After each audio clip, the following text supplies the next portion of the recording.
What's up, everybody? It's Florida Man. As usual, I'm chilling in my highest high rise in all of Boca Raton, and you are listening to the Sit Down Marks podcast. Hey, yo. If I can be serious for a minute. Oh, yeah. Acknowledge me.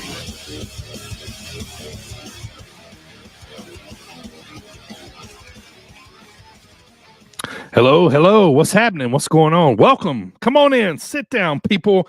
It's episode number 174 of the Sit Down Marks podcast. Today, we're going to talk about who's had the best 2025 so far, obviously. And we're going to be talking a little AEW Wrestledream results and some other news and notes in the world of wrestling. I want to thank everybody for tuning in today on YouTube and Facebook. And I want to thank everybody for listening on all those podcast platforms out there. I want to take a second and introduce you guys. You know these guys by now, but I'm going to introduce you to you anyway. All the way on the East Coast, the one with the most. It is Halloween time, so we get Primo Ween. What's up, Primo Ween. As we say in the closed caption there, full-size candies or else. So if you're handing out those little miniature snack size, shame on you. Anyway, yeah, exactly. We laugh at you for giving out bite-sized candies. No, welcome. We're still in the spirit of spooky season, and we are back for another flagship episode. Yes, we are. And the third man in the ring, so to speak, the one dude in the green hat. You know him in the green hat. We know him as Primo, not Primo. Dylan, what's going on, brother? Good to see you, man. Oh, I'm not Primo. That's going to be my new name. Is we got Primo and not Primo. That's what's going on. But no, what's up, Marks Mafia? Thanks for joining us. Life's good. Wrestling's good. Football's been good. Best of all, though, guys, last night, first one of the season, I had my first Little Debbie Christmas tree cake of the season. Boom. We're here. Let's go. Yeah, we're still in pumpkin delight season over here, man. Those are frauds. I don't like those. That's quite early. Yeah, we'll take it, though. We'll take it, yeah. Yeah. So, Dylan. Hello, lady. Any update for us, sir? No, yeah, there's no news. Bang, bang. There's nothing new. It's the same old. All right, just checking in. Well, thank everybody for listening, and let's get this thing going. Primo, if you're ready, man, it's hot start time. Let's talk 5 topics in the world of pro wrestling. What if I'm not ready? All right. Topic number 1, boys. So there's been, AI is taking over everything, man. Anything in the digital world, AI has something to do with. And there's been several reports saying that WWE is going to possibly use a company who will use AI to create storylines. So I want to just get your opinion on this, like we always do. I'm not a big fan of AI taking over everything, but, so want to get you guys' opinion here. Primo, what do you think, man? AI, could they make some good storylines, you think? It depends. I mean, you got to think in an instant, AI can ingest all of history, like all of wrestling history that ever has been within a couple of seconds and spit out something, Right. And then it could be regurgitated and it could be a hodgepodge of different things. But I'm not saying it couldn't be good. Right. But I would say that you still need that human element to add the raw emotion to it. And to make it to where it's not just robotic as far as like this guy does this action or this person does this in the storyline. I mean, you got to have you got to know when to insert that, that the climax and all that other stuff to be able to have that emotion. Right. Because in wrestling, we start at the end. It's like, all right, who do I want to be champion? And then you work your way backwards as to how, So you got to say to AI, hey, I want Seth Rollins to be champion. Come up with a great storyline for him to be champion. So that's a little weird. What are your thoughts, Dylan? Yeah, my first gut instinct without thinking about it at all was just, oh, this is terrible. It's more AI. Just, punch it in, go with it. Then after I thought about it a little bit, like, I don't think it's that big a deal.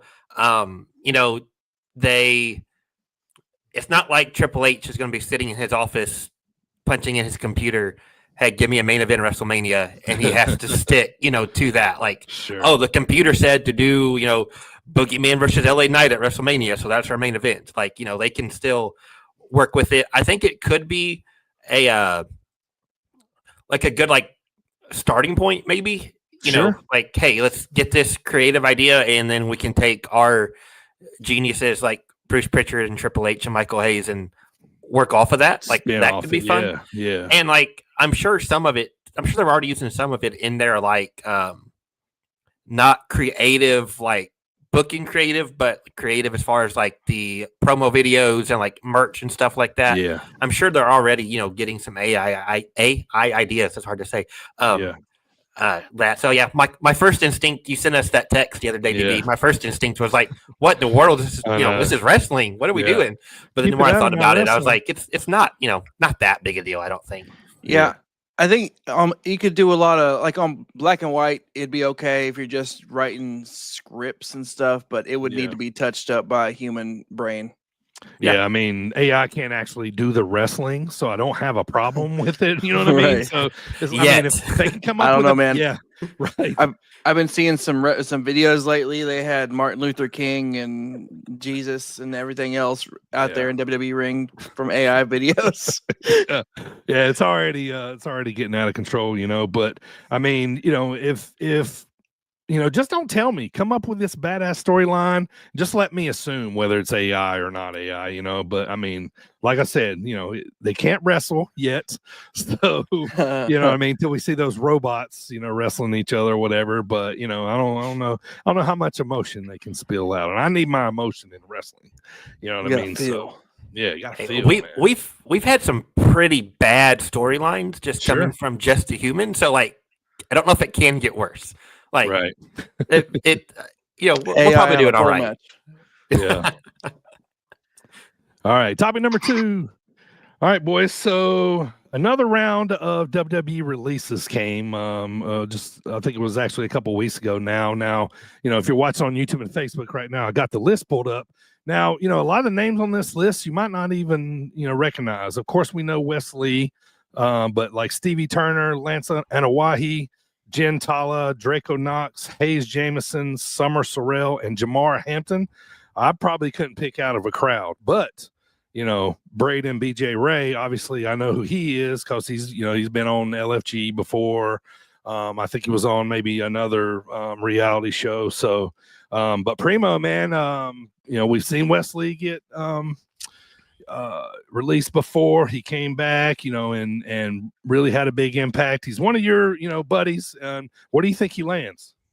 I mean, honestly, it wouldn't be too far-fetched to see him back in an NXT ring, except as the Cardiac Kid, Desmond Xavier. So, being back with the Rascals, I could see that. It's all over, it's right there.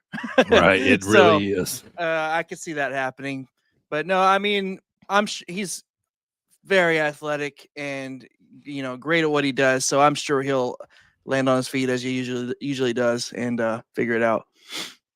Any names on this list jump out at you as a surprise, maybe, Dylan? Or sorry, go ahead. Yeah, the Wes Lee was the biggest one, and then Stevie Turner right behind him. Wes, kind of like what what Primo said, I saw he was released, and I was like, okay, he's going to go to TNA, and he'll be back on NXT in 2 months as a TNA talent instead of the NXT talent. Right. Stevie Turner, they brought her into the NXT UK brand when that was a thing, and she wrestled there, and then she'd been on NXT TV as with Robert Stone, Robbie E, as Ava's assistant type people, regularly, every week for quite a while now. So that one was kind of out of left field for me. But then, the other ones, the Lance and Hawaii name, I recognize just because of the last name and who his family is. Sure. But the other names, no disrespect, I had not heard of them. I know one of the guys was his tweet came across my For You page, and I recognized him as one of the security guards, quote unquote, on NXT quite often. Right. But that's all I knew of him. It seemed like a bunch of younger talent that hadn't quite made it to TV yet. What are you gonna say, Primo? You gonna jump in? Oh, I was gonna say the only other one I did recognize was BJ Ray. Yeah. So not a huge list of big potentials, but I wouldn't be mad if we saw Wesley on the Indies a lot. You know what I mean? So I wouldn't be mad if if he hit on the Indies again, and if he signs with TNA, he can do both. You know what I mean? Yeah. So, but plenty of room there for him. All right, topic number 3, boys. So I don't know that we've ever talked about this before, but let's just throw it out there, man. So, so I remember back in the day, right? Like when if you were a wrestler in WWE, and probably I don't think this happens anymore. Probably TNA maybe too. If you were a wrestler, right, a prominent wrestler basically, and you went to get a tattoo, you had to get that cleared with him first. You know what I mean? So, obviously that has gone away, but I've noticed lately that Cody, I guess, kind of started the trend of a neck tattoo. Well, now Ilya returned. He's got a neck tattoo. And probably the biggest one we've noticed lately is Dominic's. He's got a neck tattoo now. Those always kind of stick out to me, nothing against them, that kind of stuff. But, a neck tattoo is always like, if I'm looking at you, I'm probably looking at that, while I'm talking to you. Yeah. You know what I mean? Why is it staring at me? Right. Yeah. It's just like a little bit of a distraction. So, I mean, obviously, like, if say like Seth Rollins went and had it done, I mean, Dom's a pretty big star. So, you know what I mean? Like, that would be probably a big deal. No way will we ever see a tattoo on John Cena. You know what I mean? But his body's a temple. Right. Yeah. So you couldn't see it anyway. Yeah, you good point. Anyway. But but what are your thoughts on this? Like, I mean, we see Dom on one Monday, the next Monday he's got a neck tattoo. Now, this one I think was like a heritage tattoo. I think there's like a lucha mask or something like that on it. But what are your thoughts just in general of like, a wrestler leaving or 1 week and then you see him next week, kind of like Kevin Owens. He come back one day with a big old sleeve on his arm. It always catches you by surprise a little bit, but it's kind of just want to know your thoughts on that. Primo, go ahead. I mean, honestly, I have a bunch of tattoos, so I mean, I'm for it. But it doesn't really. I'm more like, hey, what's that? I want what you got there. Sure. And I did see recently that I was watching a video that WWE did on YouTube for Rhea's tattoos, it was like her look over the years, and one of them was whenever she had first got one of her first tattoos. And she was talking about when she was in NXT, they used to have to run that stuff by Triple H. Yeah. And she got a big one on her forearm, and she came in and she was all nervous about it and whatever. And he was like, "Hey, did you get that recently? That looks cool." And then from then on, it was game on. Sure. Yeah. So no pun intended. But and then Rhea is one that you notice, like another week she'll have another one, which is great. They look awesome. So I don't know. I don't think it takes away. I don't think I'm okay with their creative freedom on their own skin. Yeah. I'm more interested to see what they are usually. And another thing too, and I say this too, there's a lot of Samoans, so it's not a big deal to see, for them, to go leave and then come back, like Roman. Acknowledge me. Roman, he comes back with the chest piece and the arm all the way down. Jey Uso the same. Jay's got both done, I think now, whatever. So when that happens with them, like I don't really jump out. But say like somebody else on the roster, I do know that. And I remember my dad telling me this, like back in the 80s, you know what I mean? Like every tattoo had to be agreed upon if you were, a working dude, or if it came against your character, you know what I mean? Like it was all, very character driven, but what are your thoughts, Dylan? Yeah, it doesn't bother me one way or the other. I'm not sure. Totally for it. I'm not totally against it. I'm kind of indifferent to it. I know like the reasoning they used to have to get approved was all like, merch reasons, like action figures and the video games and t-shirts and stuff. Like you don't want to put out a brand new, T-shirt with somebody's face on it, and then come out 1 week later with a completely different look. It's like, Right. what did we just put all this money into it for? But I did not come up with this. I've heard this multiple places on the internet. Think about the 4 singles champs in WWE right now. Okay, the world title is vacant, so take that one out. Yep. Cody's your WWE champ. He's got the tattoo. Sure. Dom's your IC champ. He's got the neck tattoo. Dragunov comes back with a neck tattoo and immediately wins the U.S. title. Yeah. So, like, maybe Seth isn't hurt. Maybe Seth is out just getting a neck tattoo. He's getting a neck tattoo. That's for sure. The new champ. They're just going to look through the roster and be like, okay, who's got that neck tat? You're our new champ. Let's go. So Pop H has a thing for neck tattoos. Yeah. There you go. There you go. Yeah. Seth's going to come back with like a Chicago Bears tattoo on his neck. Yeah. All right. Top of the show, boys. Let's move on. So, let's just talk about the debauchery of this, really. So, Andrade, right? So, he got released, because of a wellness violation or multiple, whatever it was. Anyway, and it sounds like from what I've read, he didn't think he had a no compete. So he just went and showed up at AEW anyway. But this has kind of sparked a little bit of controversy and a little bit of talk because, rumor is he's got a year on his non-compete. Now, most of these sign this, the day they sign their contract. So like, oh yeah, I'm gonna work here forever, so I'll just sign this contract and not ever have to worry about that. But. So now he showed up on AEW. WWE sent a cease and desist with, letting him know that, hey man, you're under no compete clause and you're not going to be able to wrestle for a while. But now, from what I'm thinking, what it looks like, the rumor is he might take them to court. He might actually fight this. And I've been reading a lot about this, because I just thought because I'm, these kind of stories intrigue me because this don't happen all the time. They, like, oh, you gotta, I think, what's the ring announcer girl that used to be there, Ricochet's wife, Samantha. There you go. Yeah. She was like 2 years, like a 2-year non-compete, or that she can't work. You know what I mean? And she just posted. I'm like, God, 2 years is a long time, but I don't know, man. I do kind of think and wish that like a non-compete should be like a month. You know what I mean? Like 2 months, 3 months. Like, I don't know. Like, I do hope he actually goes to court and fights this and wins so they can kind of like do away with this shit. You know what I mean? Like, you work where you want to work at. You know what I mean? Like, my job, if I left it, you know what I mean? I could go work for the competitor the next day. Obviously I'm not in wrestling, you know what I mean? But, just kind of see what your thoughts are on this kind of stuff. Couple things on that, and I've said this in the past with other people that just walked out of the company, but a contract is a contract, so that's one thing. But number two, I hope that he fully understood everything in the contract when he was signing it.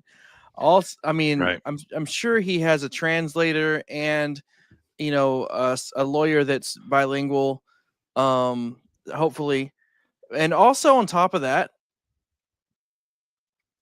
Why would not AEW not vet that first before they put him on TV? Yeah, right. Just take his word for it. Oh yeah, you're good. Let's roll. Yeah. That's what my first thought.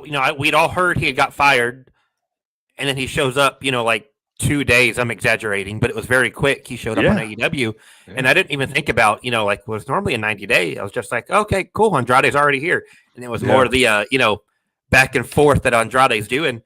And then I read about the whole non-compete and maybe it's going to be a year and everything.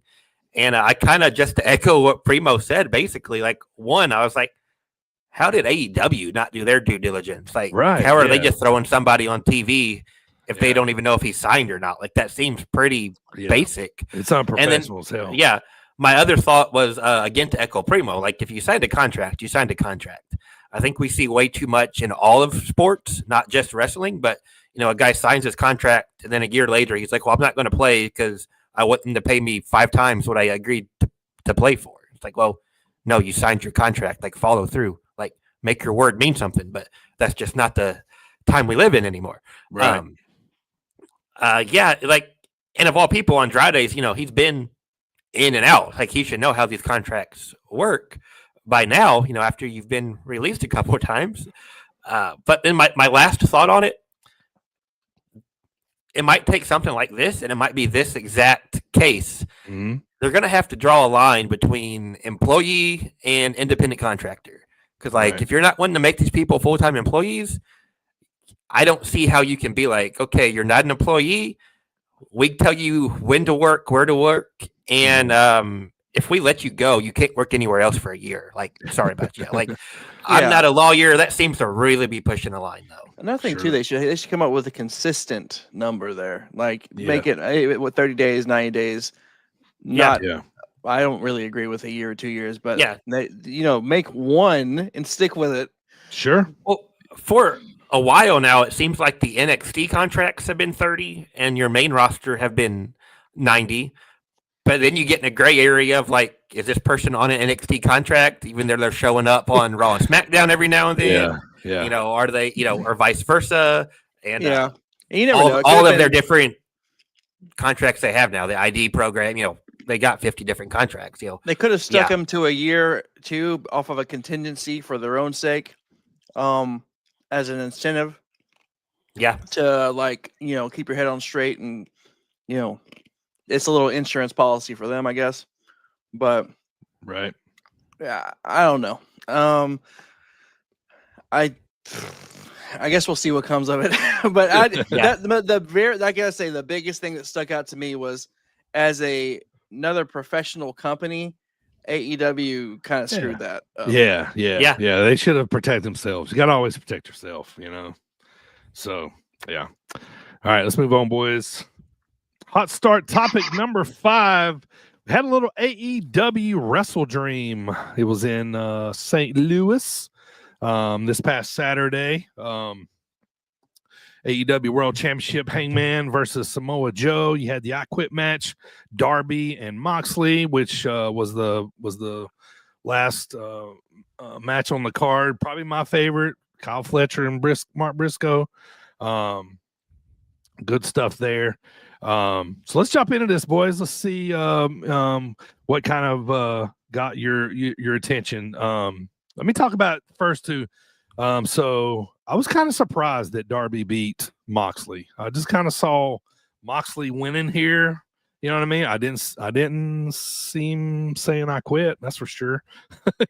So, but yeah, I thought this was wild. I feel like Darby continues to kind of push the envelope of edginess, stuff that hadn't been done, the flamethrower, all that kind of stuff. But Dylan, what'd you think of the card, man? What'd you think of the main event? What'd you like the most?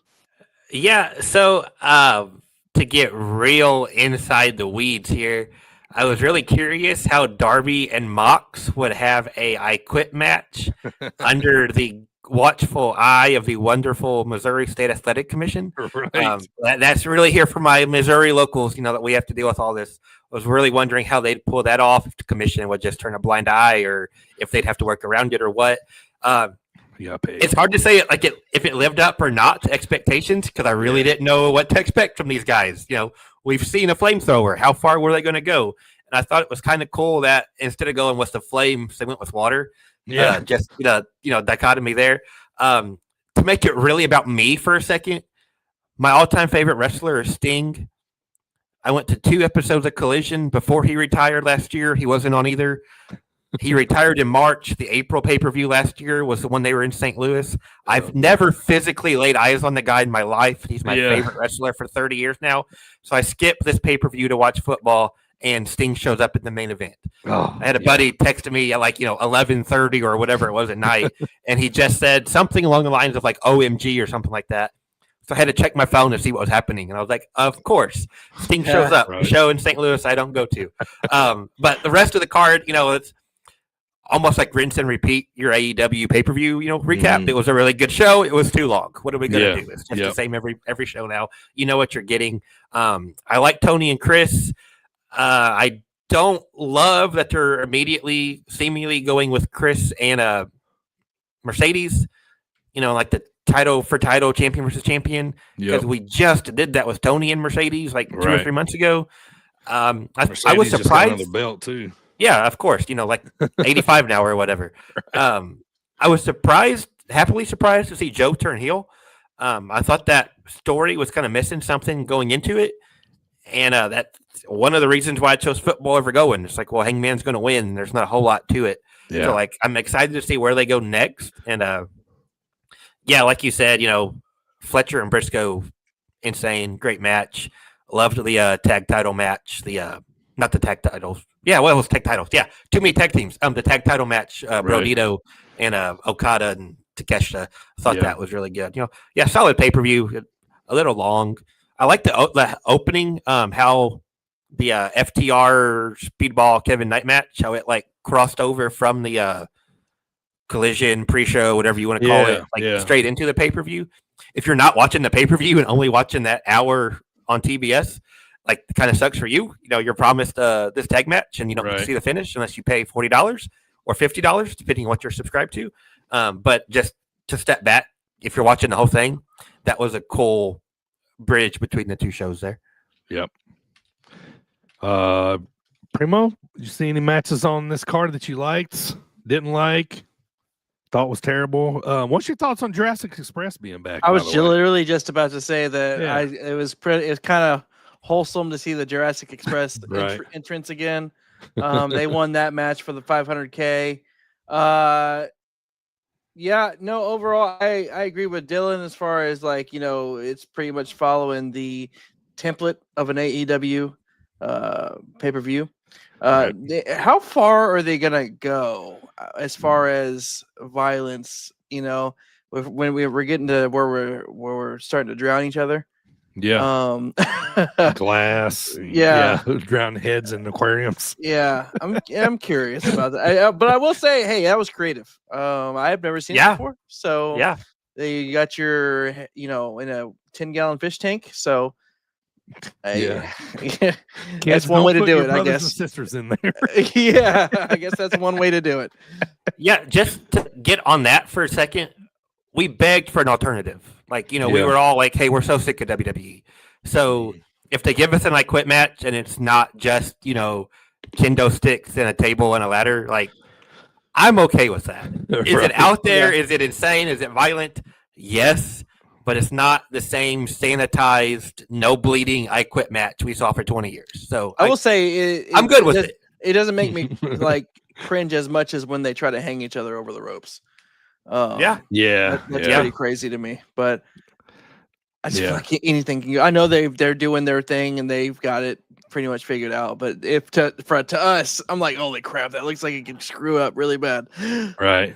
Yeah, I didn't super love this card. I didn't, super hate it. The tag match they had me because, I wanted to see about the 500K. Chris and Tony, I wanted to see where that was going.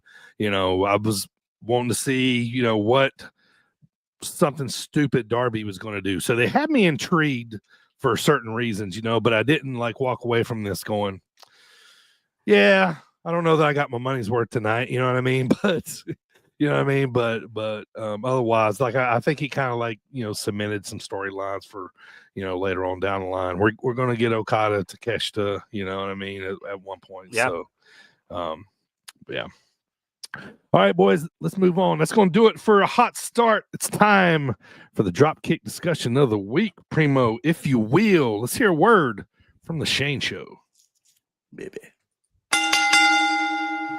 Ladies and gentlemen, this is your favorite money-hungry manager, The Shane Show, and you're listening to Sit Down Mark's podcast. Thank you there, Mr. Show. All right, so we decided to talk about today, who's having a great 2025. Yes, we know that the year is not up yet. We still got, a couple months left, but, a lot of people have done a lot of good things. So, we kind of want to talk about it. We'll call it the top five. We'll say, who we think has had the best year, so far, but it's, really almost kind of like a little list hodgepodge of who we think is is having a really good year. So I'll start us off, boys. We're not going to do our usual round the robin. We're just kind of going to talk about it. But a couple people not on my list, I kind of just wanted to mention super fast. Swerve Strickland, he's been in every big match in AEW just about. Seems like he's had a big year. Seth Rollins, not on my list. Yeah, you should laugh at me because let me tell you what, man, this wasn't easy. Like, to me, this is a little hard to pick out 5 out of what I could have probably made 10, you know what I mean, out of this list. But CM Punk, you know, he's had a big year, big comeback. He was the champ for a literal hot second, you know what I mean? A lot of big storylines have been around him. And then one guy I really wanted to be on this list, but I really had to leave off, was Will Ospreay, because he's been in a lot of big matches, but he hasn't really like won championships. He hadn't had huge like main event wins too much, you know, this summer, this year. And I think, you know, that's probably had to do a lot with, you know, some injuries that he's had, you know, and that kind of, but, you know, had he stayed healthy, you know, I think like we'd probably be looking at like maybe him and Hangman, you know what I mean, is like the big feud to end of the year. But all right, so my top 5 of 2025. All right, let me put these 4, and then I'm gonna tell you who my number 1 is. So these 4 really could be in any iteration. So at number 5, well, excuse me, not number 5, but my first one I want to mention. This dude's had a hell of a year, man, and I kept putting him on my list because I kept going back to looking at all the shit that he's done. I mean, Dominic Mysterio is having a great year, man. So he started out, you know, he was running with Rhea, Judgment Day, switch up, you know, Liv. We're still interested in that. You know, he's still in the Judgment Day. We're still paying attention to him and Finn's little back and forth and stuff that they have. You know, he won the Intercontinental title. He won the Triple A championship, you know, which is just big for the, you know, him and his Mexican heritage. He's over as, I don't know if you guys watched Raw yet, but when he wins, the crowd goes nuts and he cheats again. You know what I mean? He just did it again on Monday. So he's over big time as a heel. And you know, and anybody would want to say that they've been able to beat AJ Styles twice, you know what I mean? And he's been able to do that. So so he was the first guy on my list. The next guy on my list is Hangman Page. You know, this dude he's Mr. AEW right now. He is he's the champ, he's the biggest face in AEW. He's you know, he won the AEW title at All In. He won the Owen Hart Foundation tournament this year. He beat Ospreay at Double or Nothing. He beat Mox, Ospreay, and Swerve just in the calendar year of 2020 in 2025. So, you know, Hangman's the guy for AEW, and he's, you know, he's having a super big year. Next up for me is a guy that, like, you know, it's hard for me to put me on this list, but I put my feelings aside, you know. But my next guy on my list is main event Jey Uso, because I mean, Yeet is the new Yes Chance. You know what I'm saying? If you can get over like that, it's a big deal. I mean, let's just look at, he won the Rumble in January. He beat Gunther for the title. I can't read my handwriting here. But and he you know, he may be champ again here pretty soon. You know, he's got this big ongoing storyline with the bloodline that looks like it's kind of taking another turn, because he basically threw Jimmy out of that battle royal on Monday, you know. So so Jay's had a huge year. My top 2, and I really wanted to put this guy number 1, but I just couldn't.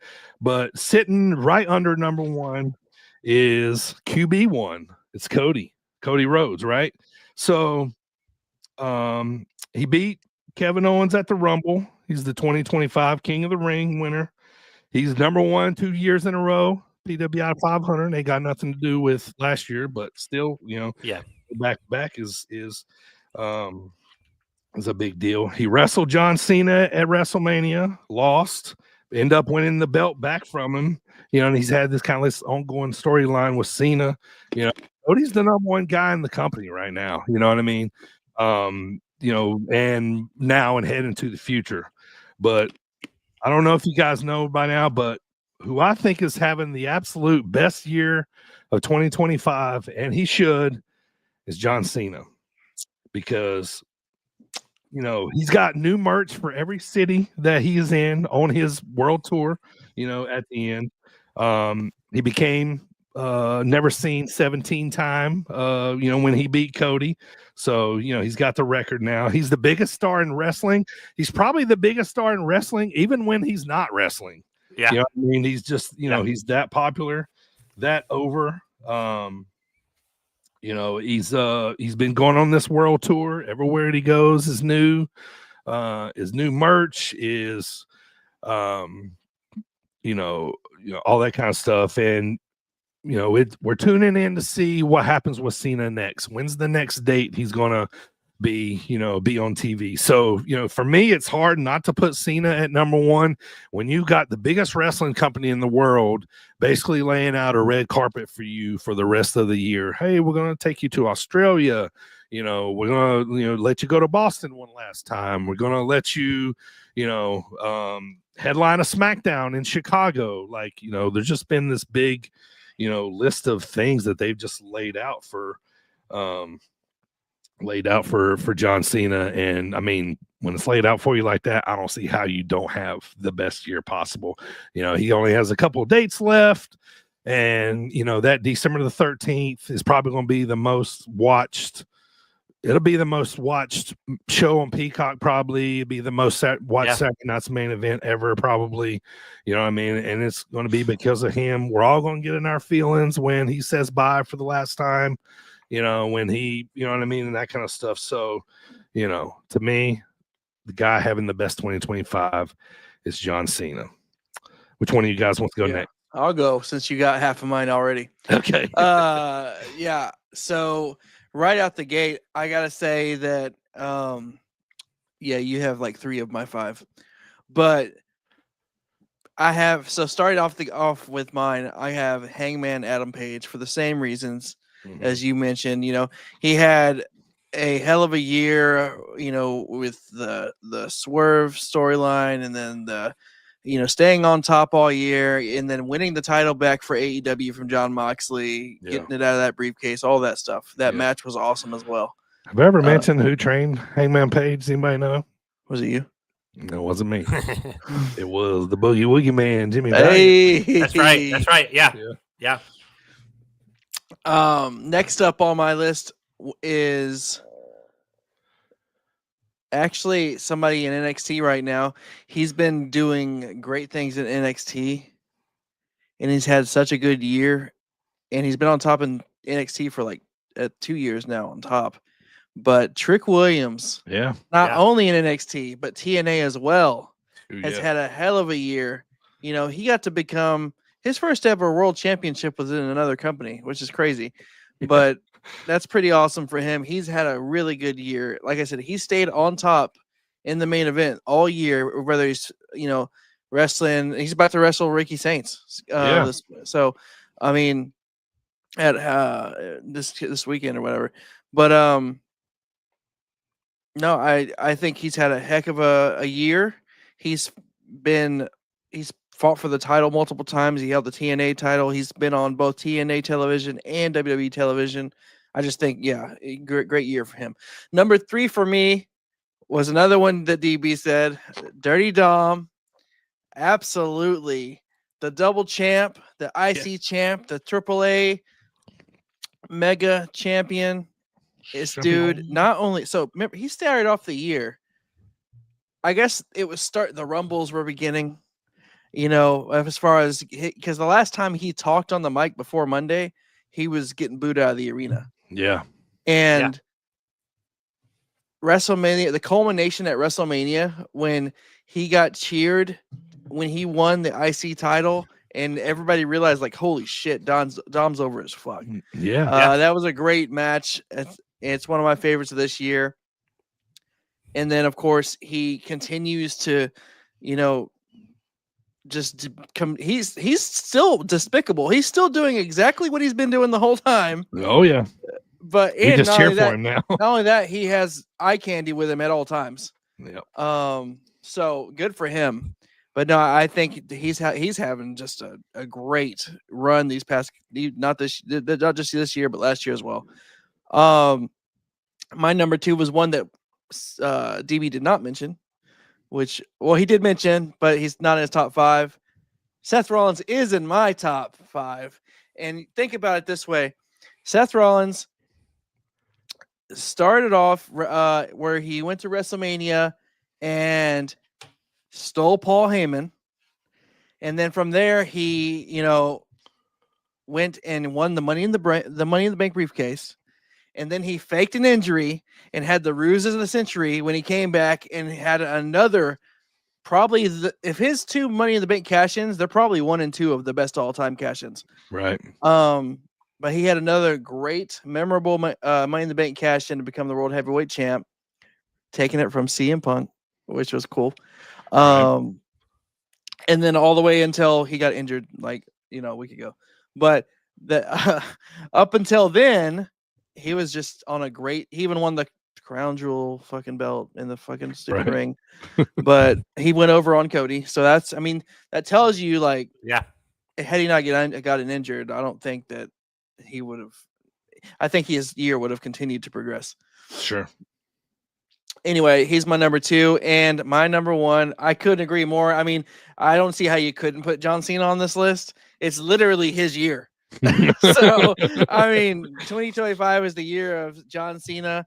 Like you said, when he does his final night, his final show, we're all gonna be in our feelings. But it's been a up and down roller coaster ride for this year, from him turning heel at Elimination Chamber to us being pissed off about fucking Travis Scott. And then The Rock showing up and then not showing up anymore. Right. Then of course John Cena becoming a heel and then suddenly not being a heel anymore. But it's like as soon as he decided he was gonna be a good guy again, we're all like, we forgive you. Yeah. Okay. It was like that. It was like that. Exactly. It was like, I'm a good guy. We're like, yes, you are, John. Yeah, You're, a good you're guy. right, John. Because that other shit was not working. Right. So we're like, we get it, John. We love you. So Yeah. no, I he's my number 1, definitely. All right, Dylan, take us home, man. Who you got? I don't have Cena on my list. Okay. You guys have him at number 1. I don't have him on at all.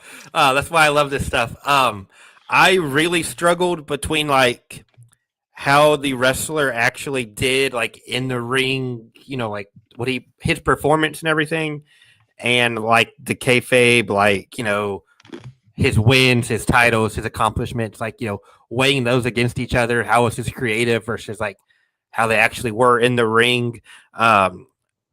Kind of like DB said, I really struggled with this. I had like 3 names, just boom, boom, boom, off the top of my head. And then those other 2 spots, I had like 10 different people I could have put in that honorable mention list. I did have Cena in the honorable mention list. I did have Cody in the honorable mention list. Ospreay the same way.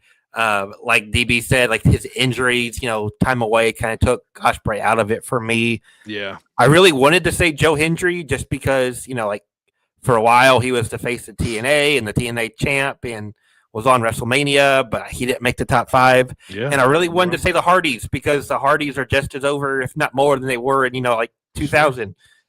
Biggest pops everywhere they go. But I left them off. My number 5, I will. One more honorable mention. And the same thing. It's just the timing took her out of it. If Naomi didn't get pregnant, she might be number 1. The heel turn, like Primo was saying about Seth and Money in the Bank, her winning Money in the Bank and cashing it in, all the work she was doing. I think Naomi at least deserves a shout out here, but not in the top 5. My number 5, the one indie guy I mentioned, got to throw the boss of the plains, the one called Manders on this list. He's really leveled up this year. Not, the spotlight of a WWE or AEW, but he won WXW's 16 Carat tournament, one of the biggest international tournaments, turned that win into winning their unified World Wrestling title, had 15 defenses, 175 days. He's the current New Texas champ. He held the West Coast Pro Tag titles, challenged for the Rev Pro title. Every show he's on, he's putting on just a classic. And where in the last couple years, you book Manders on your show, you get an incredible match. He wasn't winning a lot of the matches this year. GCW all over the place. He's actually getting the wins. So I wanted to shout out the boss of the plains there, the one called Manders at my number 5. Number 4, actually going to go to Manders' trainer. Seth Rollins comes in at 4 on my list. Basically echo what Primo said. The feud with Punk at the beginning of the year, they had that match on the first Netflix Raw, and then they had that cage match on Raw that I feel like wrestling moves so fast, a bunch of us forgot about. I know I did. So I went back and looked at my match of the year list. That took them to WrestleMania, where I remember us coming on the pod after WrestleMania and just freaking out about that triple threat and how I believe it was Heyman turned on Roman first. And it looked like he was going with Punk, and then we found out he was going with Seth, and all of us were just mind blown. And then to echo Primo winning the Money in the Bank, the whole fake injury angle comes back, shocks us all. We didn't know he's going to be back. Cashes in Money in the Bank to become the champ, and he even has us questioning now, is he actually hurt this time, or what's going on? Yes, I had Seth at 4. 1, 2, and 3, I had neck and neck. I'll put Kyle Fletcher at number 3. Excuse me. When you guys were talking about Dom, I feel like that was a bunch of my talking points for Fletcher. Just on a different show. Sure. Started out in that I won't say lower mid card, but not in the main event scene. And then he got put in with Ospreay and Takeshita and Omega in tags and singles, and just really shown through. The cage match at Revolution with Ospreay was incredible. He wins the the TNT title he has, I believe. He beats Dustin for it on a street fight. In a street fight, I believe it was on Collision. That was just way better than I expected a Dustin Rhodes Kyle Fletcher match to be, a legit match of the year contender. And then, he's one of the main parts of their TV, had that incredible title match with Hangman. I have him at 3. I feel like he's next up in a year from now. We could be talking about Kyle Fletcher as the top wrestler in 2026. My number 2, kind of keep on the level up thread here. I have Io Sky at my number 2. Something clicked for me this year. I don't know if it was her presentation or creative, or if it was just the actual matches or what, but I was kind of oh damn, Io Sky might be the best wrestler in the world. Nuts and bolts in-ring wrestler. She might be the best in the world. Beat Rhea for the Raw Women's title. I don't remember which one they have that named, but the Raw Women's title. Beat her in, I believe it was March. It was early in the year on an episode of Raw when we all thought Rhea was going to win and just take it to WrestleMania. Shocked all of us. Oh my gosh, Io just won the title. That bleeds into the triple threat. Io, Bianca, and Rhea at Mania. That might have been the best match of the weekend. Holds the title. Didn't defend it a whole lot, but held it for several months. Had the Rhea match at Evolution where she loses the title to Naomi, cashing it in. And then again, the triple threat with Naomi and Rhea at SummerSlam. I really like the storyline they're doing now with Io and Rhea versus Asuka and Kairi, how that all developed, and Asuka turning on her in the mist and all that. I really enjoyed it. I said, I feel like, I don't know if it was just me or if she has actually really leveled up. I view her as one of their top females now. And my number 1, I didn't go Cena. I didn't go Cody. I went Konosuke Takeshita at my number 1. Maybe more so based on the in-ring wrestling than anything. Current IWGP champ. He won the G1. He is actively signed to New Japan and AEW and DDT in Japan. That's unheard of to have 3 different contracts, not a contract where they just share him like a TNA NXT type thing, but 3 separate contracts. In my mind, he and Sabre just saved their block of the G1. I believe it was B block. The 2 of them, their matches every night was insane. They met in the tournament, in the block action, and then in the playoffs, split those. Takeshita wins the G1 and then beat Sabre a little over a week ago to win the title all incredible matches. He had the Omega match at Revolution that was insane. He had a match with Bandito at Supercard of Honor in Texas in July. That's match of the year contender. Kind of like I said about Fletcher, now he's like one of the main focuses in the Don Callis family, big part of AEW's television. DB mentioned it. We eventually are going to have that Takeshita Okada match, whether that's on a pay-per-view for AEW, maybe that's even the Wrestle Kingdom main event. Who knows? But that rounded out my top 5. Like DB said, to start all this segment off, very hard.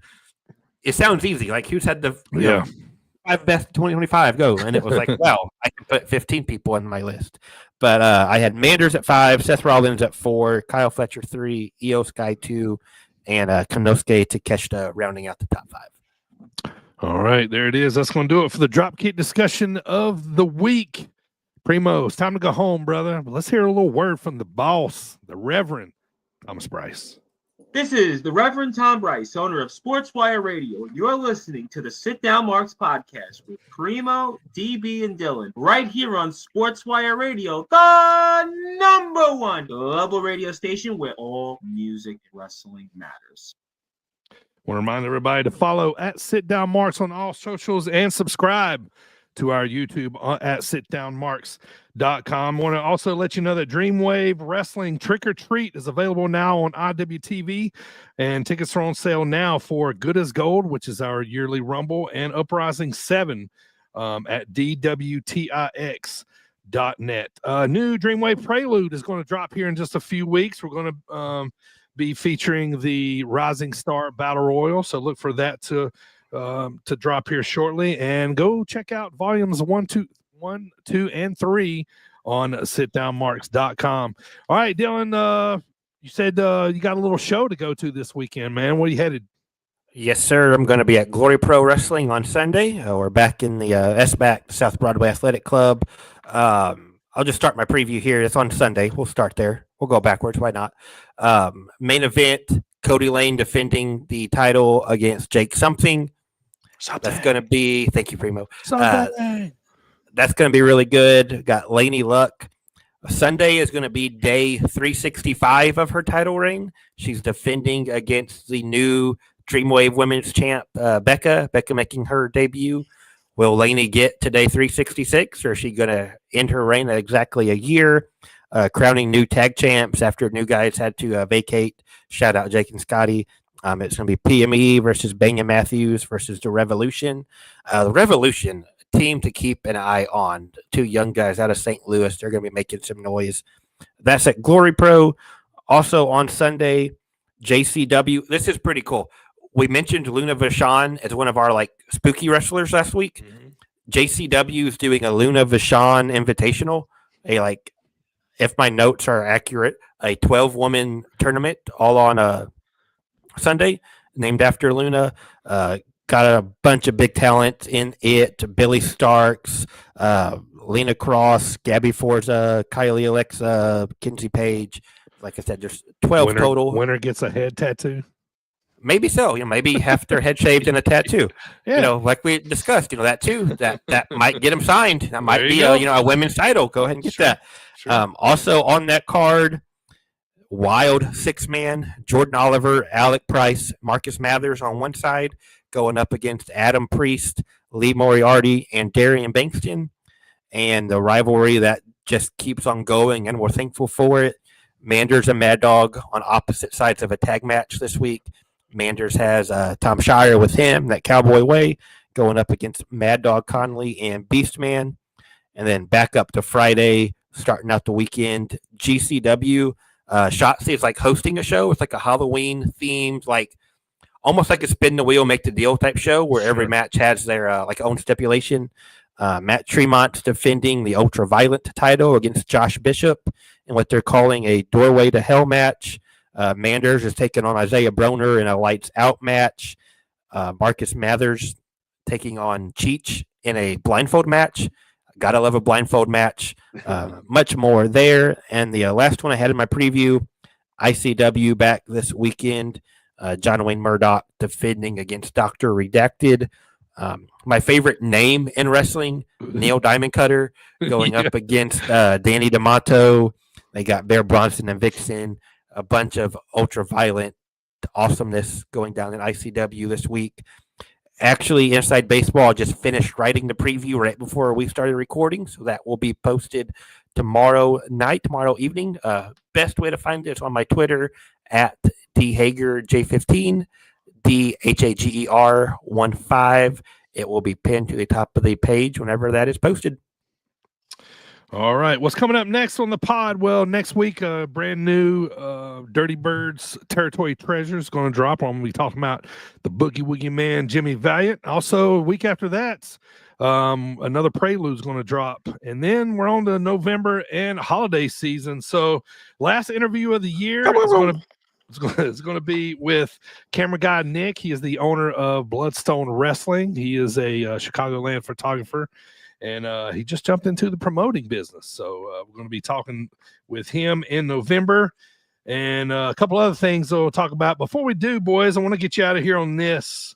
So if you're setting down December the 13th to watch that last match of John Cena's, put all the reports away. Who would you like to see John Cena have his last match against? If you could pick. Okay, everybody knows I'm definitely going with The Rock. So, but what do you guys think? Primo, who do you think? Man, it's really hard. Do you go nostalgia? Do you go best his best rivals of all time? Do you pick a young kid to put over? I mean, I'm a sentimental type, so we know we're not going to get Edge. Man, it's hard. It is real hard. And I don't want someone like Brock, but I would certainly take someone like Punk or Orton again. Okay. Who do you think? Dylan? I'm sticking with my answer from day one. I'm going Gunter. I want that Cena Gunter match. There's been a bunch, not to go off on a tangent about Cena's run, but there's been a bunch of people I just assumed we were going to get, like a Jacob Fatu, that we haven't got those matches. Yeah. I gotta have that Cena Gunter match. Gotta have it.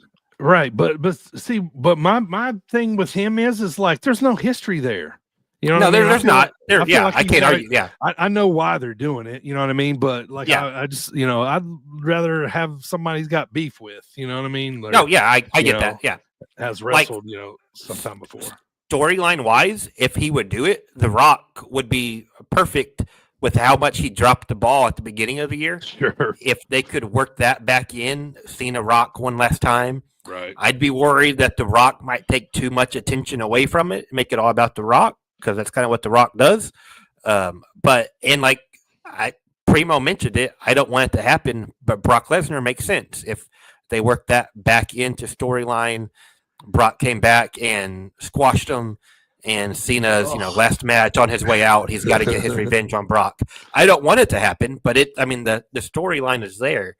But yeah, it'll be fun no matter what happens. Yeah, it'll be fun. I guess. He does the job though, right? Yeah, got to. Depends. Like what I say, if it's that Brock story, or if it's The Rock, if it's somebody that doesn't.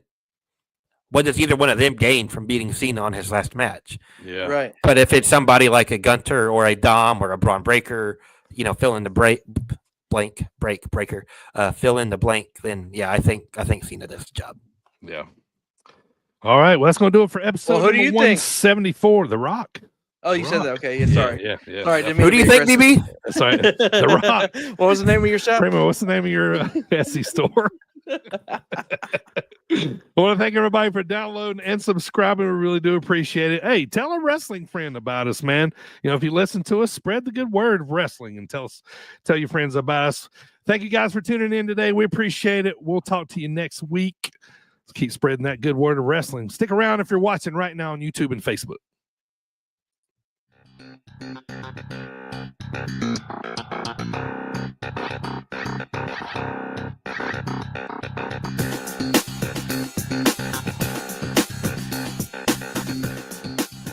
All right, here's the part in the podcast where if you watch on YouTube and Facebook, we watch old, or we don't watch, we look at old wrestling posters. But I'm going to put this one up Okay. And then we're going to see if Dylan knows what gosh. was on it, see what year it was, I see can if already he see knew what some of the main events were. Here you go, Dylan. Boom. I can't see it. Okay, here we go. This Go. is.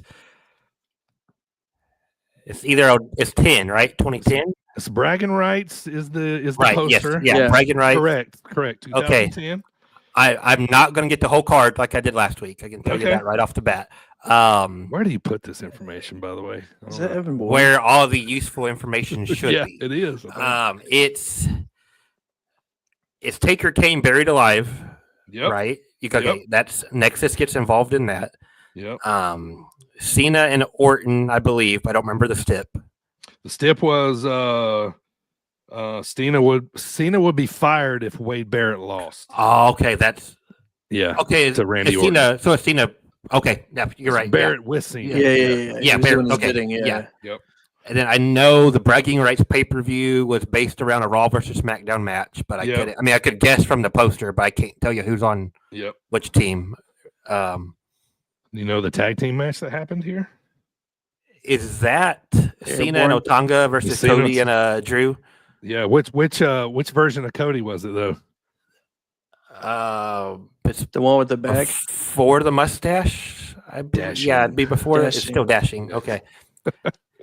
You're in And the then this encyclopedia. This is way more fun to do Yeah. it this way. This seems like a cool women's tag, but I could be. It just seems like right time wise, but I don't remember. I didn't Yeah. write anything down about that. It was just a couple highlights. Yeah. Do you know what city it was in? Let's see you come up with that. No, I big don't. guy. No, not that one. No, this is getting to be I know it's 15 years ago, but it's starting to get too new for me to remember. All right. There's every last 9,000 little people detail. there. It was held in Minneapolis, Minnesota. Minneapolis. Yeah. Huh. Yep. Good job though. Shit. Yeah. I don't know where you put this stuff at, man. Put me on the spot.